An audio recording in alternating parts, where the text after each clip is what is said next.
Hi, Art History. This is Mr. Smith, and I'm excited today to bring to you guys an idea that's been rattling around in my brain for the last couple of years, but I've never really had time to go through with it in class because just covering content has always monopolized all the time that we have in class.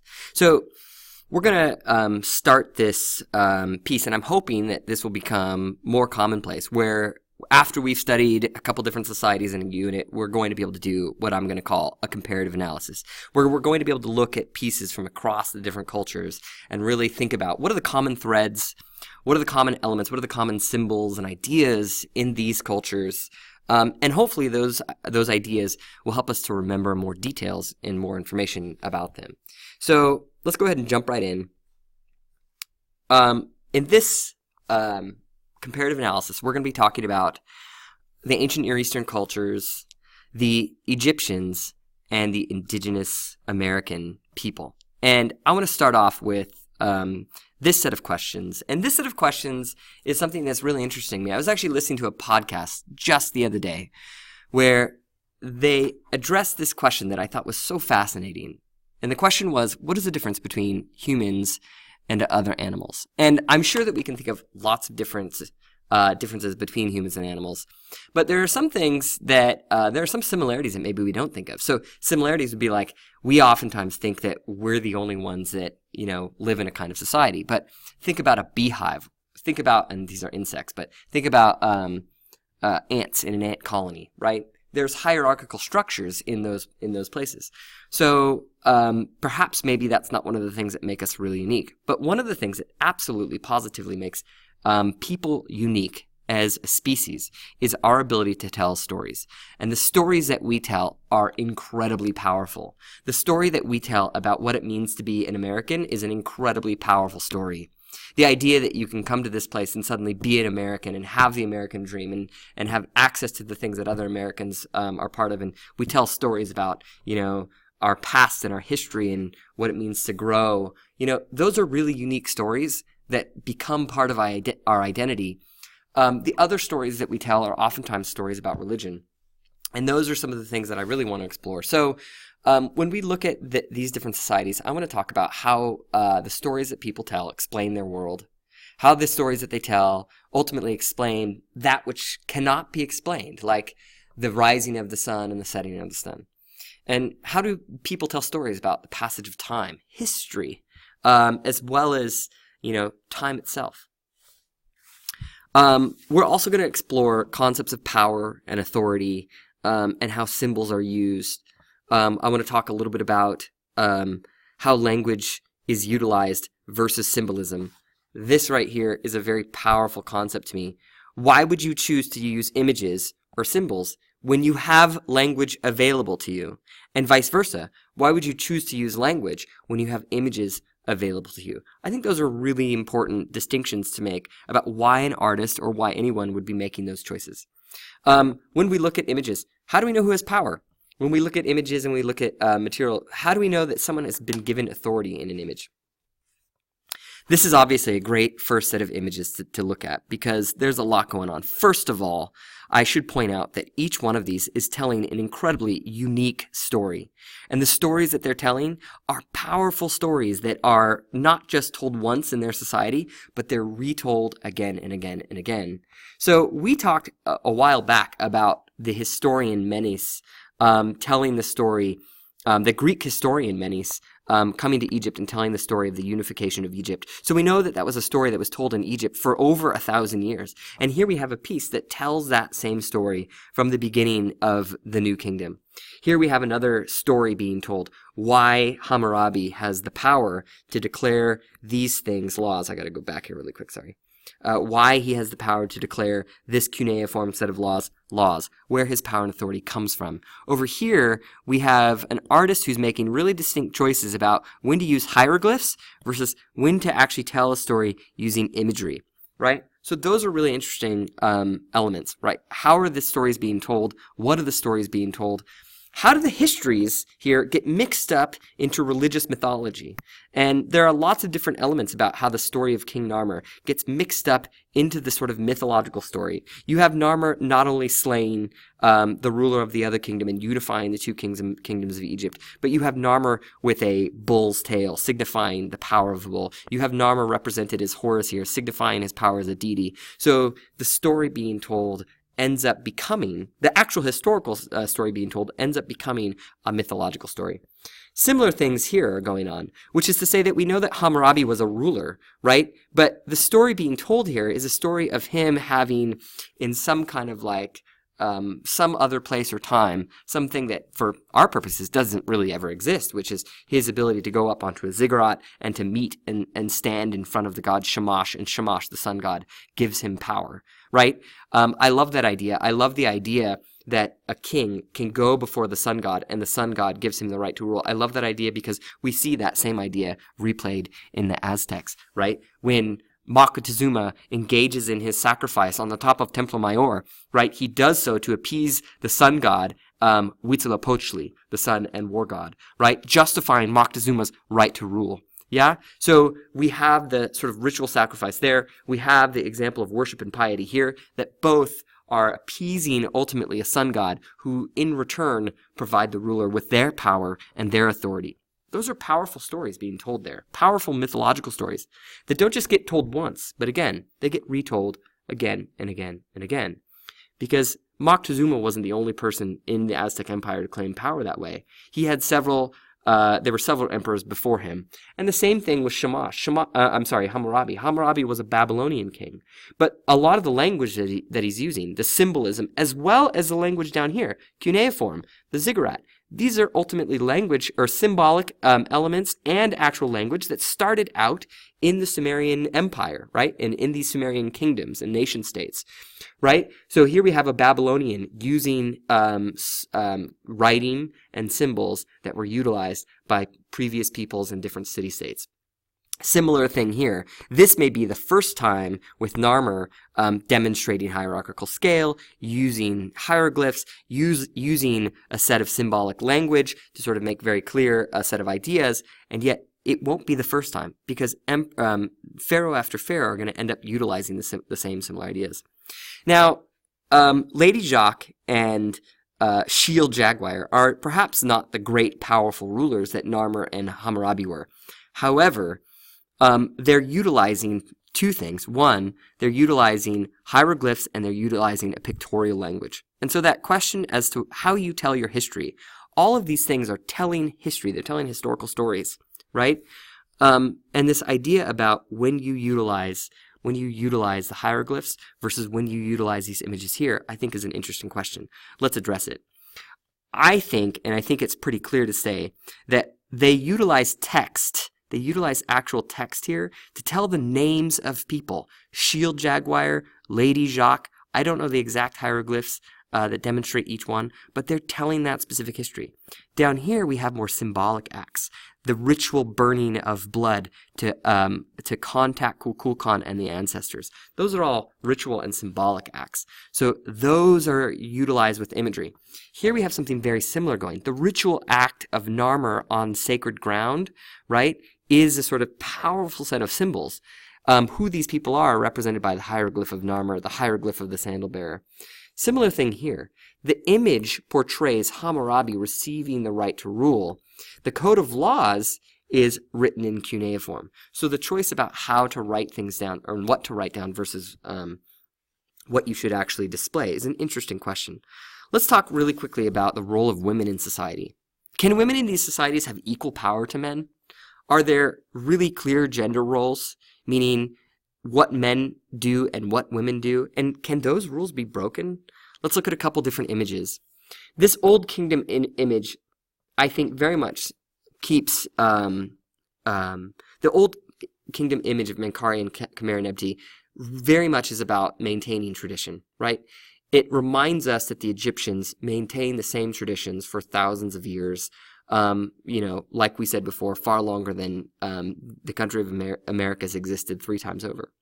And so it would have been pretty stereotypical for the queen to be one step behind the king, and for the queen to wrap her arm around the king in this sort of supportive style, right? She's ultimately there for her king. That kind of gender role for women is something that we see in Egyptian society, but it's also something that we see in countless other societies, including our own. The wife or the woman as playing a sort of support role for the husband and for the family. We see it here too with Lady Jacques. Ultimately, it's Lady Jacques who is becoming supportive for her husband by sacrificing or engaging in this ritual and going through this incredibly painful ritual, ultimately to contact his ancestors to give him the wisdom necessary to guide. And so, in a very similar way that Khmer-Nebti plays a supportive role for Menkaure, here we have Lady Jacques playing very much a supportive role for Shield Jaguar. This image plays with that tradition, especially the Egyptian tradition. This image tries to flip those things on its head while simultaneously maintaining the tradition. If you don't remember, this is Hatshepsut, who was the queen, the pharaoh who was a queen, which in Egyptian history is, extremely rare.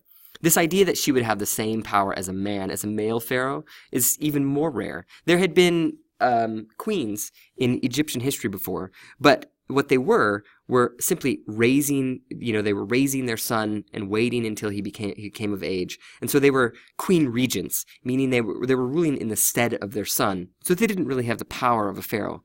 But we know that Hatshepsut absolutely had the power of the pharaoh. This image indicates and utilizes symbols of the power of the pharaoh: the beard, the headdress. It would have originally had the vulture and the snake on the top, Wedget, and oh my gosh, the other one escapes me. But interestingly enough, she's simultaneously also kneeling to the sun god, who, if you guys remember, Amun-Ra, was part of that major sort of ritual practice that we saw at Queen Hatshepsut's temple. So here we have a woman trying to break out of gender roles, but ultimately utilizing the male gender role and taking on the iconography, right, the set of symbols associated with male power, to ultimately take on that role. Interesting concept. Let's talk about how gods are appeased in these different societies. What an interesting idea. Let's go and look at these Sumerians.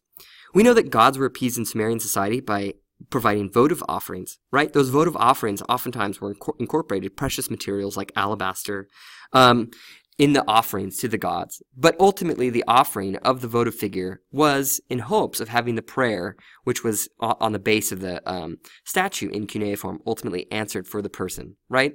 So they provided offerings in hopes of having their prayers answered. When we look at Egyptians, your average Egyptian probably engaged in the worship and the ritual of every day by engaging in temples, which obviously this isn't one, and ritual practice in temples like Hatshepsut's temple and the temple of Amun-Ra at Karnak. But simultaneously, we also know that they probably engaged in their religion by helping to build the pyramids, workmen helping to build and decorate the tombs of the deceased and necropolises. Necropoli? Is that a word? I don't know. Anyway, of the deceased pharaoh or the soon-to-be deceased pharaoh. So the way in which they practiced their rituals and things like that was a little bit different. But again, all of these societies ultimately building pyramids as a way to praise their god, right? We have the Aztecs over here building the massive Templo Mayor to put these two temples, to Tlaloc and Huitzilopochtli, on the top, ultimately to put them in a status that puts them literally higher up than everything else in the entire city of Tenochtitlan. Similarly, we have the Egyptians building massive pyramids far larger than anything else in their cities, or for that matter in the world at the time. And we have the Sumerians doing the same thing, building these massive ziggurats to put their temples on top of the ziggurat so that they would hold a place far higher and of prominence in their city-state, right? Let's talk about the way in which people interacted with these temples. I feel like I should have an Egyptian temple over here, but I don't right now, and that's okay. We know that ultimately kings Sumerian kings would go on top of these ziggurats, probably with priests, and pay their respects to the cult statues inside of the temples on top, right? Oftentimes by giving offerings, maybe votive offerings.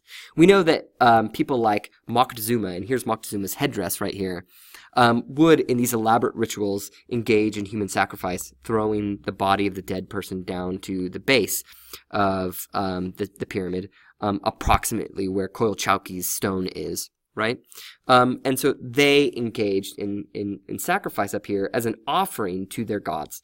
So the people engaged in the ritual, the elites engaged in the ritual would be on top up here, right? Engaged in with these temples. Similarly here you'd have the elites, the priests, and the kings engaged at the top. And those would be sacred spaces where only the elites could go. Similarly, you might make the argument that when a pharaoh is prepared for his burial, he is absolutely an elite that has that one spot for him. But let's talk really quickly about the temple of Hatshepsut and the temple of Amun-Ra, because similarly to these other two temples, we know that both the pharaoh and the high priests would be the only people who would be able to actually enter those sacred chambers in those temples. Let's take a lighter note for a second and address what's with the cats. Lions, tigers, jaguars, and a few other cats are repeatedly portrayed throughout art history. Similarly, we have bulls repeated a lot in a lot of different places. But obviously here we have the Sphinx, right, which is, let's see, it's Khufu. Is it Khufu? Or is it Khafre? It's Khufu or Khafre, portrayed ultimately as a lion. Why utilize the lion? Probably because a lion is a powerful animal. So there's an element of animism here, and I want you guys to remember that concept, right? The idea of utilizing the power of the animal to sort of like indicate the power of the individual, right? We portray this person as a lion to indicate their power.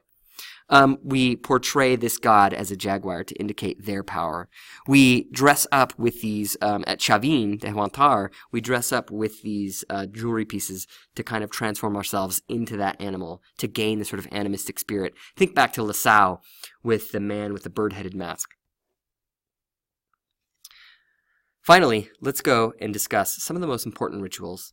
To what extent are rituals utilized to appease gods, and to what extent do they act as propaganda for a ruler? What an interesting question.